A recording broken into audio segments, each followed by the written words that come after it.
Di Indonesia ini karena kiai kita terlalu murah gelarnya, ayahnya kiai, anak jadi kiai, bisa ceramah berapa kali atau pulang haji jadi kiai juga. Ini luar biasa ini. Saya mohon maaf, bukan menyombongkan diri sama sekali. Saya subhanallah berapa kali ketemu dengan orang-orang kiai. Kiai ini, saya kalau ketemu, subhanallah seperti kalau antum ahli listrik misalnya. Kemudian ada orang datang ngobrol masalah listrik, dia nggak ngerti. Misalnya ini listrik ini harus dipasang begini, jaringannya begini, terus dia bilang nggak harus begini, tapi dia salah jelas. Antum pastikan teorinya benar, salah ini orang. Kita bilang kok ngawur ini orang ngomong. Subhanallah, di kalangan dakwah penceramah pun begitu. Saya heran dari mana gelar-gelar kiai bisa didapatin begitu. Baca ayatnya salah, hadisnya dikarang-karang, banyak sekali sudah salah. Cerita dongengnya sudah tidak masuk di akal. Orang yang mati bisa hidup kembali lah, ini dari langit lah, ini macam-macam. Yang tidak masuk di akal. Ini dari mana orang ini gitu? Ya, dari mana asal muasalnya bisa muncul gitu. Belum lagi yang sunnah Nabi SAW dilanggar yang hukumnya panjang, yang istri atau yang jilbab, ya luar biasa. Assalamualaikum warahmatullahi wabarakatuh. Bismillahirrahmanirrahim. Allahumma shalli wa sallim wa barik ala sayyidina Muhammad wa ala alihi wa sahbihi ajma'in, amma ba'du. Anggap saja cerita yang disampaikan oleh Ustadz Khalid Basalamah itu benar adanya, ya, bukan cerita yang dikarang-karang. Anggap saja beliau memang ketemu dengan banyak kiai yang ternyata kiai itu kiai abal-abal, ya, tidak nyambung ketika diajak ngomong agama. Ya, anggap saja ceritanya benar. Menurut saya begini, bagaimana mau nyambung, Pak, ya?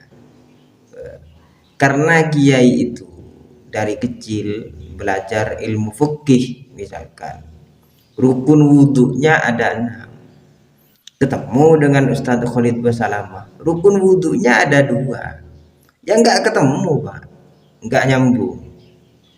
Kiai belajar fikih dari kecil, ya, menyentuh najis itu tidak membatalkan wudhu. Ya, ketemu Ustadz Khalid Basalamah, Ustadz Khalid Basalamah menyentuh najis membatalkan wudhu. Ya nggak ketemu, nggak nyambung. Kiai itu belajar fikih dari kecil, belajar bab sholat, ada rukun qauli, ada rukun fi'li. Lah Ustadz Khalid Basalamah rukun qauli, rukun fi'li nggak ngerti. Ya nggak nyambung, Pak, nggak ketemu. Ya, kiai belajar ilmu tajwid dari kecil, ada izhar, ikhfa, idgham bi gunnah, idgham bila gunnah, ada iklab, ada mad wajib, ada mad jaiz, ada mad lazim, ada mad lazim musaqqal kalimi, ada mad lazim khuffaf kalimi. Lah Ustaz Khalid Basalamah mau tabi'i saja nggak ngerti. Ya nggak nyambung, Pak. Ya, nggak nyambung. Ustaz Khalid Basalamah itu ilmunya cuma 2, setahu saya, dan nggak ada dalilnya.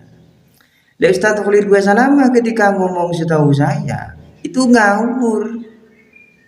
Ketika ngomong nggak ada dalilnya, ternyata ada, cuma dia itu nggak tahu. Ketemu dengan kiai yang sudah banyak baca kitab karya ulama, ya nggak nyambung. Ya, jadi sebenarnya yang murah itu bukan gelar kiai, tapi gelar ustadz di kalangan salafi wahabi. Lah Ustadz Khalid Basalamah itu jangankan ngomong sama kiai, ngomong sama anak SD saja, anak MI kelas 4, kelas 5, kelas 6, ya nggak nyambung. Wong ilmunya seperti itu. Begitu, semoga dipahami, semoga bermanfaat. Wallahu a'lam. Wassalamualaikum warahmatullahi wabarakatuh.